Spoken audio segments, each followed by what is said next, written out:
বছর এদেশের মানুষের জন্য, এদেশের স্বাধীনতা সার্বভৌমত্বের জন্য দীর্ঘ 17.5 বছর কারাভোগ করেছে সেই প্রিয় নেতা মাঝি মতুয়ার সিংহপুরের নেতৃত্বের সম্পাদিত নেতা জনাব লুৎফুজ্জামান বাবুর ভাইকে বক্তব্য রাখার জন্য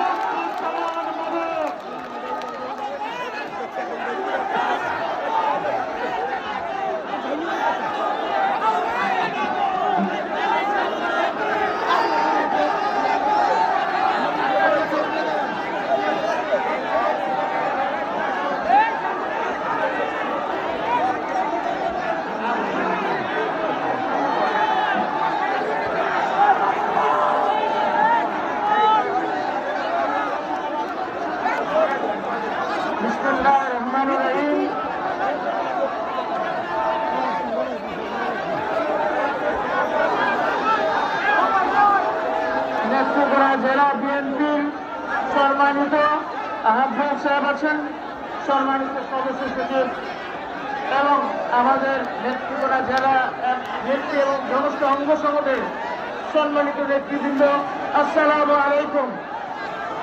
সেই সাথে আজকের জনসভায় উপস্থিত আমার প্রাণ প্রিয় ভাই এবং বোনেরা, সবাইকে জানাচ্ছি আমার অভিনন্দন এবং আসসালামু আলাইকুম।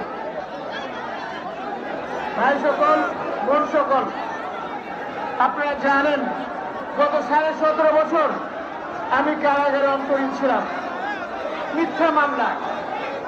2টা মিথ্যা মামলায় আমাকে 3টা মৃত্যুদণ্ড, 3টা যাবজ্জীবন দণ্ড, 20 বছর 10 বছর দণ্ড, এত সব দণ্ড দিয়ে আমাকে রেখেছিল। কিন্তু বাংলাদেশে তো পুরো পৃথিবীতে কারো এত দণ্ড ছিল না। আল্লাহর মেহরবানি, সবার কাছে সবার আগে আমি সেই জন্য আল্লাহ সুবহানাহু ওয়া তাআলার কাছে শুকরিয়া আদায় করছি যে আজকে আমি সুস্থ অবস্থায় আপনাদের কাছে আসতে পারছি এবং আপনাদের দোয়া, আপনাদের সহযোগিতা, আপনাদের কারণে আল্লাহ পাকের আপনাদের দোয়া কবুল করছে এবং আমি আজকে আপনাদের কাছে এসেছি।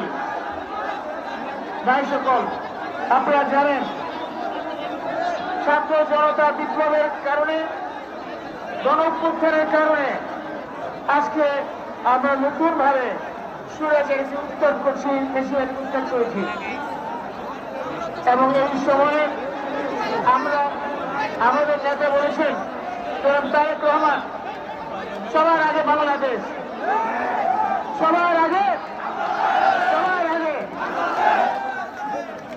অতীত আমি কখনো বাংলাদেশের স্বাধীনতা, সার্বভৌমত্ব এবং জনগণের স্বার্থের বিপক্ষে কোনো কাজ করতে দেয়নি বা করি নাই।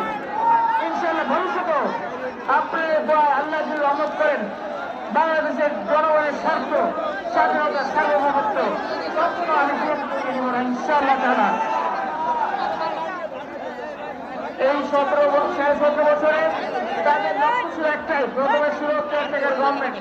তারা চেয়েছিল -2 ফর্মুলা তারা বাস্তবায়ন করার জন্য আমাকে বিভিন্ন রকম মামলা দিয়েছিল। চেয়েছিল যাতে আমার দেশে কিছু কাজ করে আমাদের নেত্রী বেগম খালেদা জিয়া তারেক রহমান করতে পারে।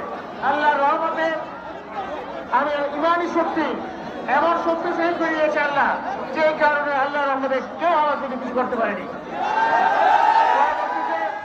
আওয়ামী লীগ সরকার এসছে, তারাও একই জিনিস করতে যাচ্ছে বিরুদ্ধে। আমার নেতা, আমার নেত্রী খালেদা জিয়া এবং তারেক রহমানের বিরুদ্ধে মিথ্যা সাক্ষী দেওয়ার জন্য আমাকে অনেক কৌশল করেছে, অনেক রকম কিছু করছে, সব কিছু আমি বলতে চাই না। কিন্তু আল্লাহ পাকের রহমতে সেটাও তারা কিছু করতে ব্যর্থ হয়েছে। আজকে আমরা মুক্তভাবে আপনার কাছে এসেছি, সেই জন্য আল্লাহ পাকের কাছে আবারও কৃতজ্ঞতা প্রকাশ করছি।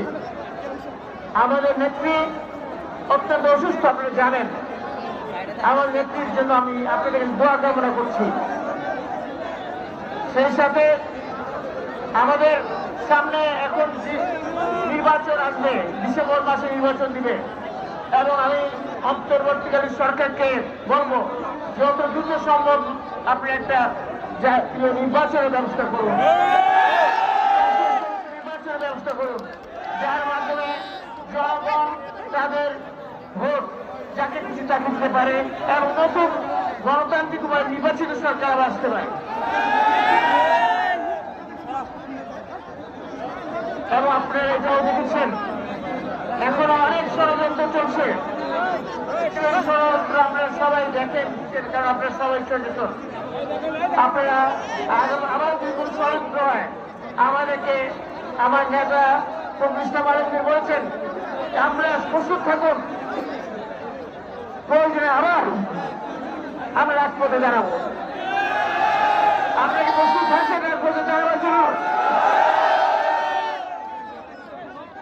আমার নেতা জনাব তারেক রহমান উনি ইনশাআল্লাহ খুব শীঘ্রই আমাদের পাশে উপস্থিত হবেন। আমরা কি উনাকে অভ্যর্থনা জানার জন্য যাওয়ার জন্য প্রস্তুত আছি? সবাই উনাকে অভ্যর্থনা জানার জন্য যাবেন? আপনারা বিহাজ করে সেটা দেখান ইনশাআল্লাহ। আপনাদের কাছে আমি দোয়া কামনা করি আমার নেত্রীর জন্য, আমার নেত্রকোনাবাসীর জন্য এবং আমার দলের জন্য, যদি আগামী নির্বাচিত হয়ে নির্বাচনের পরে আমার নেতা জনাব তারেক রহমান পুরা বাংলাদেশের গভর্নমেন্ট হিসেবে নিয়ে আসতে পারেন এবং দায়িত্ব গ্রহণ করতে পারেন।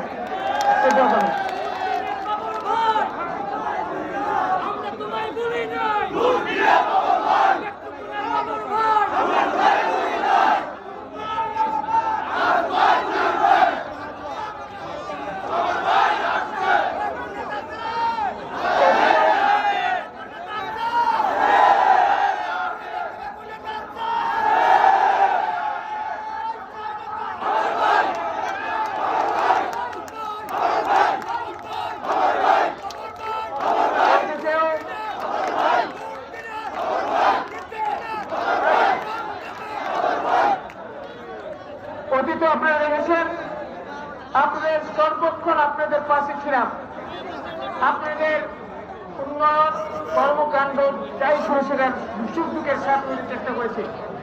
বর্তমানেও আমি ইনশাআল্লাহ করবো এবং ভবিষ্যতেও ইনশাআল্লাহ আমার এই জেলা আমার প্রাণ প্রিয় ভাই বোনেরা যা আছেন তাদের সর্বকিছুর জন্য আমার প্রাণ দিয়ে আমি চেষ্টা করবো।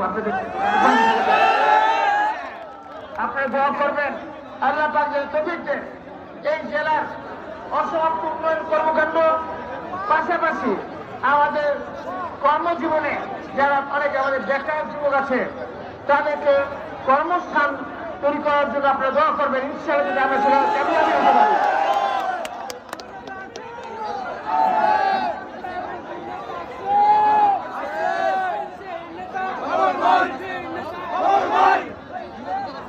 আপনাদেরকে আবারও একটা কথা বলে আমি কথা শেষ করবো। ষড়যন্ত্র চলছে, ষড়যন্ত্র প্রতিহত করার জন্য প্রস্তুত আমরা কি আছি? সুতরাং ষড়যন্ত্রের জন্য আমরা তাদের সঙ্গে ফাঁদে পাশ দেওয়া যাবে না। আমাদের কোনো নেতা কর্মী কোনো অবস্থায় যাতে আমরা ষড়যন্ত্রের ফাঁদে পা না দিই, পাশাপাশি প্রস্তুত থাকি যে কোনো ষড়যন্ত্র যদি করে আমরা সর্বক্ষণ রাস্তায় আগের মতো সুচার হব সেই সংকল্প করার জন্য। ভাই সকল, বোন সকল, আপনারা সবাই ভালো থাকবেন, আমার নেত্রীর জন্য দোয়া করবেন, বাংলাদেশের জন্য দোয়া করবেন, আমার নেত্রকোনাবাসীর জন্য দোয়া করবেন। আজকে এই বলে আমি বিদায় নিচ্ছি। আল্লাহ হাফেজ। বাংলাদেশ জিন্দাবাদ।